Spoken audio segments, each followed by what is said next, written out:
Hi, everyone. Welcome to the Zone to Speak podcast. I'm your host, Juliana.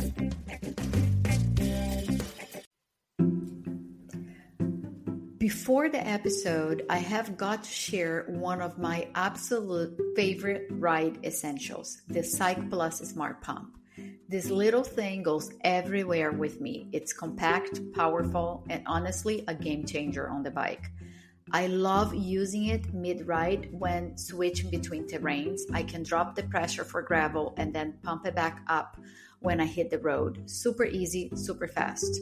And of course, it's a total lifesaver in case of a flat or any loss of air. No stress, no hand pumping.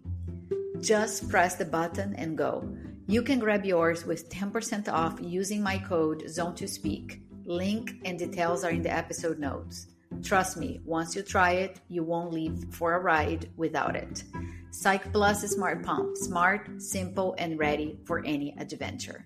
Now, let's hear it for the episode.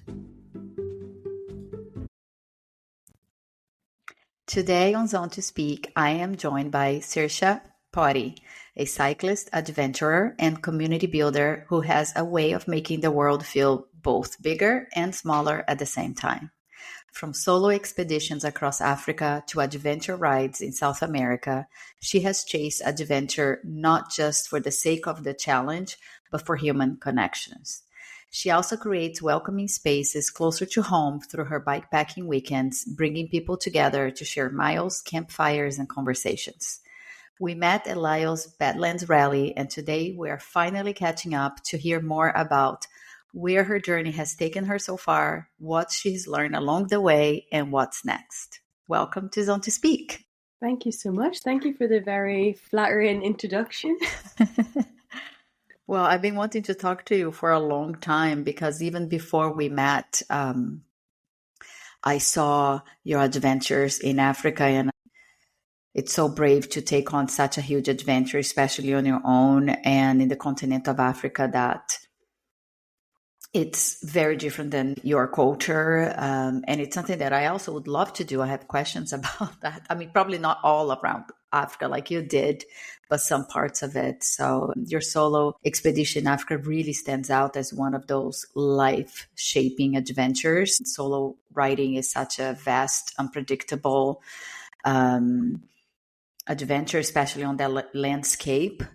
Probably you were tested in so many ways. Can you take me back to that trip? What drew you there and what were your biggest challenges and rewards? Before I got into proper bike packing and everything, I worked in marine biology and I actually lived in Mozambique for a year. Oh, wow. Yes. That's where I want to go. It's amazing. It's so Yeah? good. Yeah. But I lived in like a small kind of fisherman town. It was super cool. And I was there for about a year. And whilst I was out there was someone who ran across the width of Africa and they finished in Mozambique.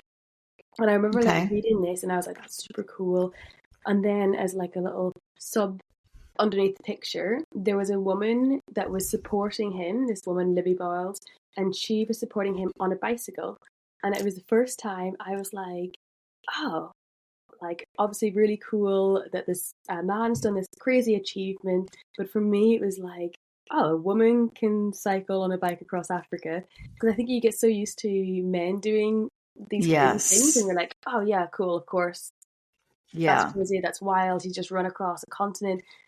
But it was something about the first time I think that like sparked this idea. Of like, I wonder, can you cycle across Africa? And then I came back and I was kind of getting into doing more cycling, these kind of like local adventures, so back to the UK. And I was looking as well, like on the sidelines of who had done these, if it was still possible. And I came across Mark Beaumont's book, Solo. Yes. Which is amazing. He goes from Cairo all the way down to Cape Town. And I was like, that's really cool. So you can cycle the length of Africa. And there was finding research about all these men that were doing it. And then I was like trying to find something. And like deep in Google, I found a blog by Tegan Phillips. Oh, Yeah, and okay. she had done this trip with her family, Wow. and she put me in touch with um, a girl called Callie Billy Barrow. Um, Okay. Billy Don't know her. Barrow, which she then cycled on her own, kind of a similar route that I was planning to do. And I kept kind of researching, bumping and like looking, and I kept finding more and more women that had done it or cycle solo. So that was kind of inspiration. I think the more you have like a little spark moment, and then you're like, is it possible? And then you do a bit of deep diving, and you're like, they've done it, maybe I could do it. And so that's how I ended up kind of coming up, like I guess getting to the point of doing it. And the other thing that while I was in this kind of research period, I found down a very deep YouTube rabbit hole a man that makes bamboo bikes. Oh, okay. Yeah, So yeah. it's really, really cool. This man called Kasuma, it's like Bugali bikes, and they're bamboos like locally sourced, and he makes it to your measurement, and he like because he says each bike's not just a bike, it's a piece of art, and he like signs it, but it's African style, so it's like with a Sharpie, and it's super. They're such beautiful bike frames. And I watched like a few little like kind of mini documentaries on him where they're calling him like an African entrepreneur, but it was, and he was trying to give back to the community, and also that it just seemed a really beautiful project. So I was like, okay, if I'm gonna cycle through Africa, I want to use his bike. He like basically signs these bikes, and because he considers each bike a piece of art. So they're super beautiful, and I fell in love with the project. And what I decided to do was I had 5 months kind of free, and I was like trying to figure out whether I had enough time to start in Cape Town. And then cycle up and finish in his workshop. So that was kind of my plan Wow. was Cool. I got the bike shipped to Cape Town and then finished where his workshop was, which was between Uganda and Rwanda, like that, right on that border. So it was nice. It was nice to have like a purpose to it. Um, and I think the original question was you're asking me the challenges and highlights and Yeah, the how was the adventure overall? Like with the challenge of being solo, but also the highlights. yeah, I think honestly the biggest challenge was getting, I think everyone says this, but getting to the Hmm. start line. I think it took me maybe 3 years of having this initial idea, or maybe longer, from having the initial idea to doing it to then actually doing it. And it was the adventure I did last winter, which was cycling 3 parts of South America. Maybe was a couple of months planning, and the logistics. I don't think that 3 years was mostly logistics planning. It was mental planning of like feeling confident and prepared to actually go out and take it on and do it. So I think that's the hardest part about taking on an adventure like that. When you're out there, I was super lucky that I bumped into another girl, Abby Popplestone, who also had been planning to cycle through Africa. And so we actually set off and we did the first kind of 6 weeks together, which made it Nice. much more less daunting, I think, like just doing that first bit together. Um, Yeah, probably gave you more confidence to yeah, navigate and then on your own. Yeah. when you're out there, you're like, oh, this isn't as bad as everyone told me it was going to be. This isn't as bad as expected. This isn't as scary. This isn't as daunting. So it becomes a lot more um, palatable, a lot more achievable than whenever you're looking from the outside, wanting to do it. It's like when you look out the window and you see it raining, and you're like, oh, that looks horrible. And then you go outside and Yeah. you're like, oh, it's not that bad. Actually, it's Yeah. fine. What would say was your favorite part riding across Africa? Any favorite Mm. country or region? I think my favorite part was in Kenya. It was really cool. I did some of the Kenyan Bike Odyssey, which is a phenomenal route. It allows you to go through um, some like national parks, and you see giraffe, and it's awesome. And then I actually had bumped into three other Spanish guys, and we'd kind of been on and off through Kenya, like cycling together, then on our own, and it was really nice. They had very unsuitable bikes, so they could only do like section. Every time I went with them, we had like panniers flying everywhere and punctures, and it was a lot of fun, but very slow. Um, anyway, the last kind of day we were together, they were going to go off and do more of a road section. We bumped into some local cyclists, and they invited us to lunch, and we ended up staying at their house. The boys kind of went off, and then I kind of continued on the Kenyan Odyssey, and we did this thing called critical mass, which happens on a Sunday, and it ended up being like me, my new friends, and like 40 like local cyclists, and we kept going, like growing. It was amazing. It was just super, super cool. Yeah, there was like a guy, and he had brought his like 5-year-old daughter. It's still, I think, in that area.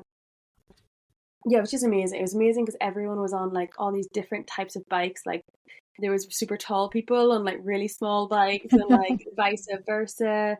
And it didn't really matter. It was just everyone was like out to have a good time, and it was a really beautiful, beautiful moment. Yeah, and just really cool seeing. It's really cool meeting that guy that he brought his like 70-kilometer, and his daughter did the 70K out, and he was like turning around to go again, and super inspiring seeing like and spending time with the people that live there. Yeah, and sharing like this passion, even though you've grown up very differently. Like, yeah, it was amazing. Wow, what a vibe. And then in contrast, I believe you created a group and did a very big ride in South America. Can you tell me a little bit more of the adventure and how different it was from Africa, not just in landscape, but culture, and also because I think Africa, I don't want to put words in your mouth, but I believe Africa was your solo expedition where in South America you created this group of women and wanted to create something meaningful, I believe. I don't know, like what was it? How did that experience compare from going, going solo, and what did you take away from writing as part of a collective journey? Yeah, I had never been to the continent of South America before. Something that I was super curious, super interested to visit. I was trying to learn Spanish as well, because I think that whole language thing is, you can have a surface level conversation, you can go somewhere, but unless you speak the language, you're never going to fully understand the country. Yeah. So that's something I'm working on. I have a lot to work on. And there was a few reasons why I wanted to do that. One was I really got a lot from traveling solo, but also at times it was lonely, and I was like, I would love to do a big adventure and do it with friends. And I think I'm at this point in life where so I'm 33 now, and there's so much pressure from different ways. One person tells you you should settle down, buy a house, have kids, and one person tells you this is the time you should travel and see everything, and you're like, and it makes you very aware that the way things are now are not going to be like this forever. Whether it's your own, you can make your own choices, whichever path you choose in life. But also you have this friend group, or had this amazing friend group where I knew that their lives are all going to be changing. People are moving countries, people are settling down, so it felt like a very special moment in time where I could say to a group of friends, like, let's do a big adventure, let's do it now, and let's do it when we can. And the route we did was the Cathedra Austral, which goes from... Oh, yeah, I heard of that. Yeah, it's phenomenal. Yeah, it's really, really great. And what makes it a suitable route, so we were 11 girls and one husband. And what some people had done, like lots of bike packing before, some people had to buy a bike. They'd never done any kind of Wow. multi-day cycling. And some people had done lots of like hiking and overnight like crazy hikes, but they hadn't done it cycling. So there was like different levels of experience. And this route is 1,200 kilometers. You're a mixture of road and off-road, but the off-roads, you can definitely puncture your tires, but it's not like crazy single track, Okay. it's not, it's not, I wouldn't describe it as princess gravel, but it's like very doable. Okay. There's one route, the navigation's pretty simple. You go the wild camping, you can wild camp, you can literally put your water under a stream and just drink from the water. It's super fresh. You Where did you pass, girls start? we started in Puerto Montt, which is South Chile. Okay. Yeah, And then you rode north, we rode south. Yeah, south. yeah, Oh, it which went I even further south. Okay. And then it was a month, and we spent like Christmas and New Year's out there, and then some people stayed on, and we rode all the way to the south tip of Ushuaia. Yeah, so it was two Wow. months, I think, in total, or 2.5 months in total. Um, yeah, it was amazing, super cool. But if anyone's thinking of like an international, they've got like a month or 2 months off, and they want to do a trip, then this is a really beautiful really beautiful trip. Yeah, in It's December there is summer, uh, mhm. so probably good temperatures. Yeah, yeah. We got lucky. I got told that um expected to be like Ireland in April, so like spring in April. But we got a beautiful, beautiful weather, incredible winds when it goes further south. We were having like 70-mile-an-hour wind at points where you couldn't cycle. It was just winds like I've never experienced before. And I would say to anyone thinking of doing it, definitely go from north to south, because the people I met that are going south to north were not having a good time. So Um, it was headwind all the way. it's just Oh, nuts, like day after day of like they're pushing their bikes because the winds are so crazy. whoa. No, Um, thank you. Most people that were going south to north were doing it as like part of a huge adventure. You know, they wanted to start at one point. Right. And it was just the weather working that way. I was amazed by their fortitude, their can-do attitude, because it was tough. Yeah. And then you went back home, and I think as of recent, kind of recent, you started doing the bike packing weekends, which Hmm. look so cool. Adventure doesn't always have to mean continent. Sometimes it's just Yeah. about creating something meaningful um, locally. You have been running this event, opening the doors for more people to experiencing the joy of riding, camping, and connecting. What inspired you to start these weekends, Oh, and that what makes it sound impact? so cool. And it was amazing doing that trip. Like I said, some people hadn't backpacked before, and that was quite a big step to be like I had I lent out 3 bikes for that trip because my friends were like, "Oh, I'd love to join, but I don't have a bike," and I was like, "Have my bike." Wow. um, but I think what was really cool is seeing like when whenever you're starting out yourself and you're like, oh, I can't believe I've just done this thing, I wonder what else I can do. And that's cool to experience yourself, but then whenever you see that in somebody else, that's even more awesome. You're like, somebody else like, whoa, I can't Yes. believe I've done that. And Ireland, where I work for most of the summer, has the potential for amazing bikepacking routes. And I've met a lot of people bikepacking there. Most people I've met bikepacking tend to be from overseas. They're not Irish people that are bikepacking. And it just made me think, I wonder, are there Because in the UK there's all these lots of different events, and it feels like there's a huge community of people. And it was a question in my mind of, are there the people there that they just haven't met each other yet, or is there not people there? So I was like, well, there's only one way to find out. So I ran this event in May last year, like a bike packing event, and it was amazing. I had just over 30 people turn up. It sold out within like the first 24 hours.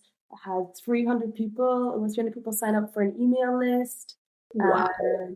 And then I ran another smaller event in August, which was super cool as well. But it was crazy for me because I was really nervous before the first one, because I was like, and to my knowledge, there's not been this kind of bikepacking event in Ireland before. So I don't know if anyone's actually going to turn up, if there's going to be people there.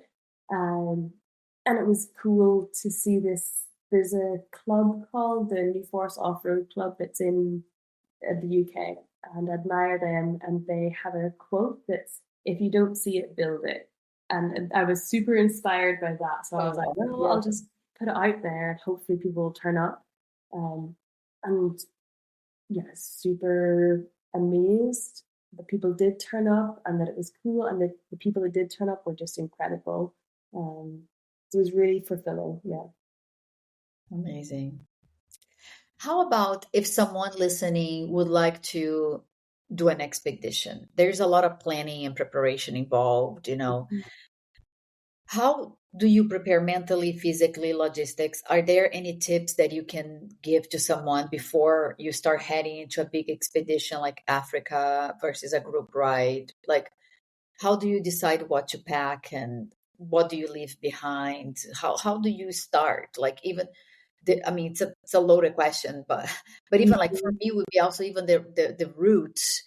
I'm always so worried about hitting a dead end, or that route wasn't good and you are in a bike with a lot of stuff. Yeah. I think my perception of planning has definitely changed and is changing for sure.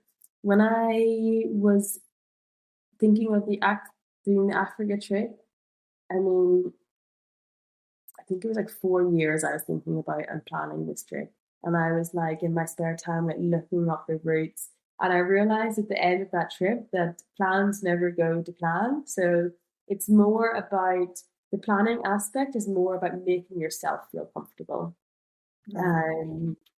So if it makes you feel safe to have a route, it makes you feel safe to exercise, and like say, I'm going to have this fitness. And this is obviously different because it's different types of, if you're doing a sport event or you're doing bikepacking. But for these kind of expeditions where you're going for a month or 2 months or 5 months, if it makes you feel better to do all the fitness stuff and to have a certain mileage and be like, I want to be able to achieve this. For me, it was like, my main thing was camping. I was super nervous about camping on my own. So I wanted to do like solo expeditions beforehand so that I could feel confident camping. I think the planning, it's about what you feel comfortable with. Ultimately, if you're doing a long expedition, it doesn't matter if you start and when you start you do 40K, your fitness is going to build up. The route that you have planned is going to change. Something's going to happen and you're not going to be able to do the exact route. And at some point you're going to have to let go of the plan that you had. But I think it's about controlling your nerves. It's like, what aspects worrying me? How can I make myself feel like I'm more in control of this so that I'm more calm?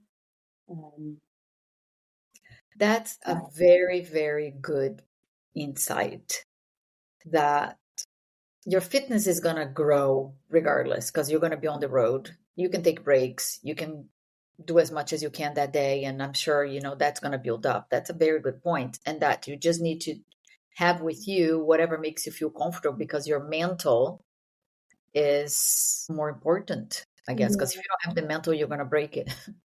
And I guess that's what comes to with packing as well, is With the packing of bike packing, what you want to bring, it's always at two sides of the scale. One side of the scale is that you bring more things and you're more comfortable, but your bike is heavier. And the other side of the scale is you bring less luxury items.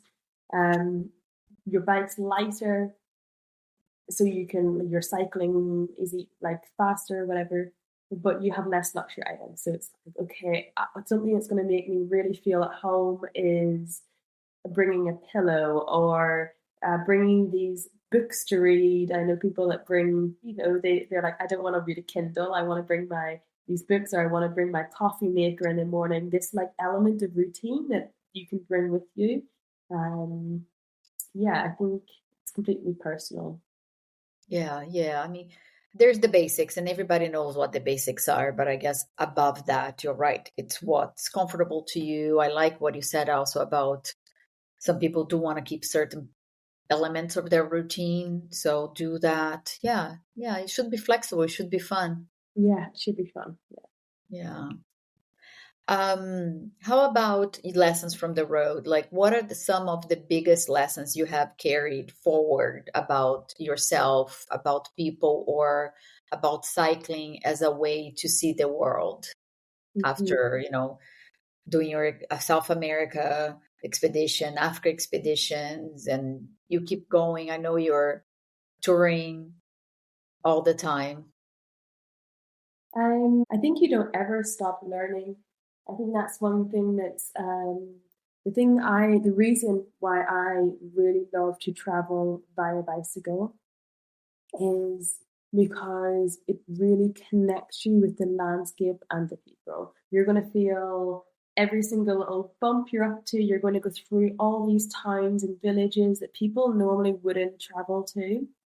Yeah. And it may feel something, for me, like I'm most interested in a country and a place when I'm there. And I'm like, why is that like that? Why are, what's going on here? And then you can read about it, and it really engages you with the country and the people. And I think what I noticed about, especially Africa, I think South America, the travel system's a bit better in terms of the public transport system. So there's people that are traveling via public transport more, and people traveling maybe by motorcycle, different kind of things. But in Africa, it tends to be people are going there and they're going from one hotel to another hotel to a safari to another hotel.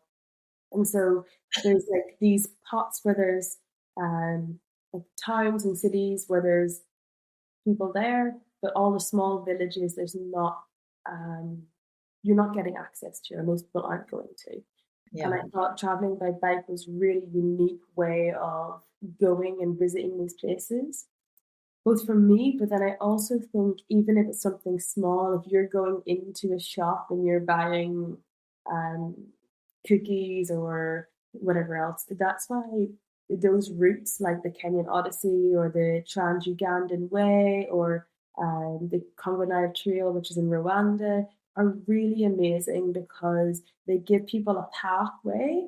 And I think I listened to a podcast the other day that was about the Kenya Odyssey, and it was talking about you're injecting money into the local economy, even though you're just buying maybe biscuits or small things, but there are places where you're not overwhelming the tourism or you're not overwhelming the towns, but you're like giving money back in a cool way. So I think the biggest lesson is I think bicycle travel can be mutually beneficial. I think it can benefit the way that you travel, and I think it can also benefit the communities that you go to if it's done in the right way.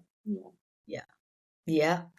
I was talking about that with Max from Grav. He's doing some of those opening routes to people, and each route has different education and meaning. I mean, maybe you don't want all that, you just want to ride the route.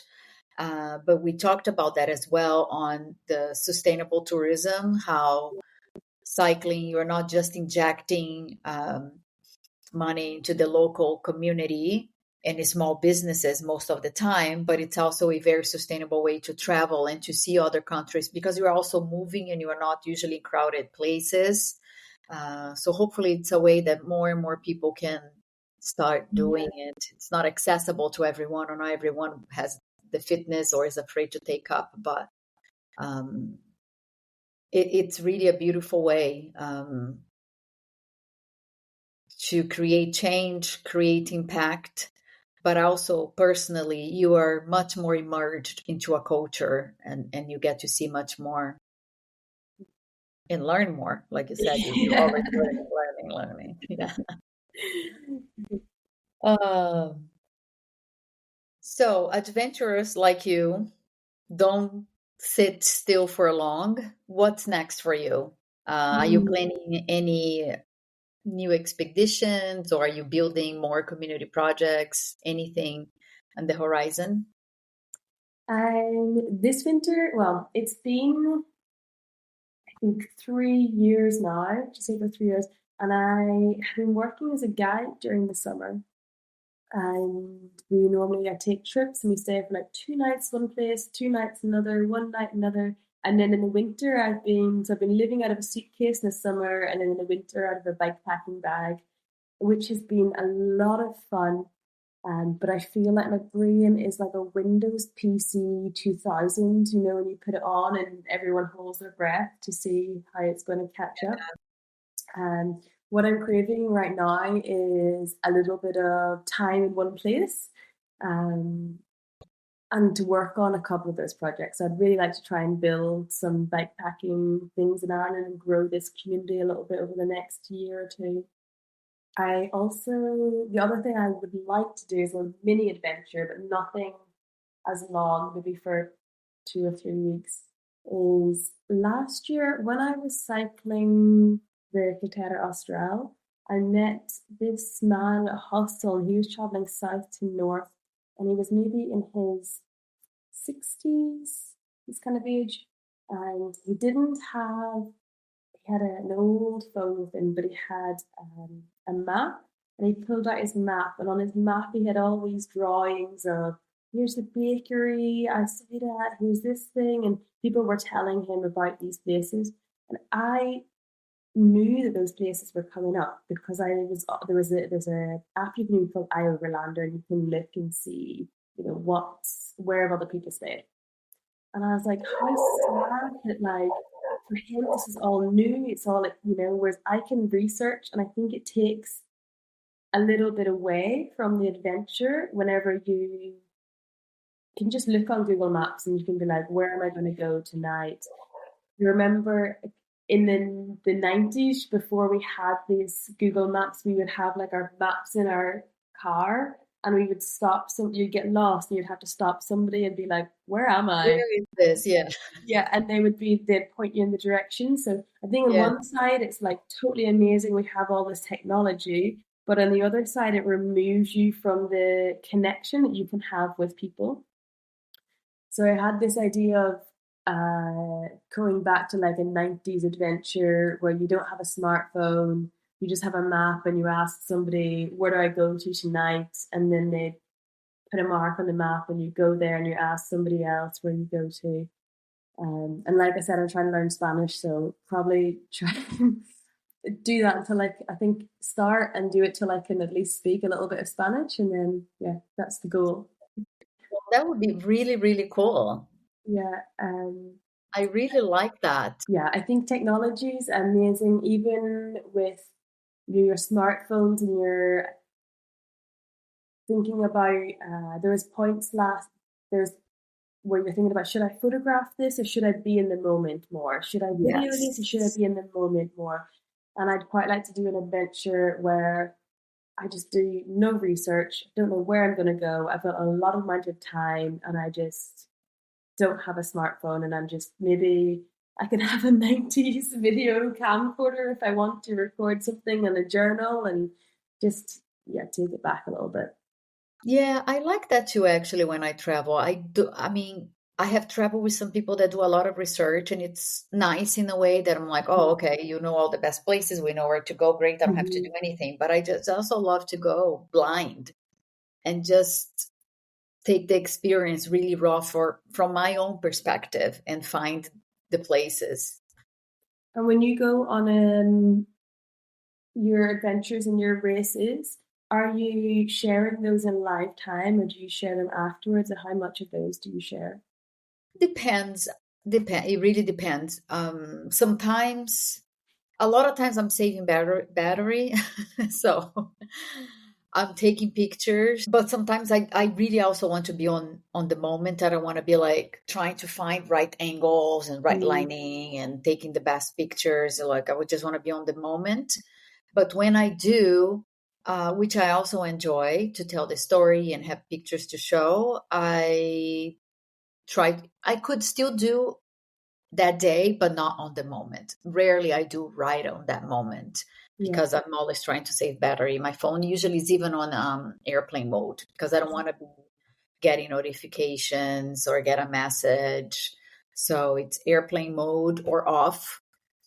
Sometimes airplane mode just so I can take pictures if I want to, and that's it. And then, just after the trip, or if I stop at night and there's time, I might go and do a post. Yeah, that's super cool.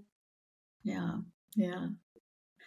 Well, I am really inspired by you. One day I will have the courage and do an expedition. I don't know if you'll be solo, but I really would like to take 3 months off. Hopefully nobody from my job is listening right now. I would love to take 3 months off and just do something like that. I don't know if it'll be Africa or Asia or even South America, but I would love to do something like that. So, Saoirse, thank you so much for sharing your adventures, from navigating Africa on your own to finding community in South America, creating bikepacking weekends that make cycling more accessible. So I'm sure listeners will come away feeling inspired to step outside their comfort zone. Well, thank you so much for having me, and thank you so much for your patience in all of our different schedule changes and everything. So really appreciate it. Well, I wish you all the best in your next chapter, and hopefully we can sync up schedules one day and do an adventure. Yeah. Maybe I can go to Ireland because I haven't been, and I really would love to go to one of your bikepacking events. You have to. Yeah, super I would fun. love to. All right. Well, thank you so much, and hopefully I'll see you soon. Thank you. And that's all for today's episode. I want to thank the listeners for tuning in. Your support means everything. If you enjoyed this episode, please consider following, leaving a review, and sharing it with your friends.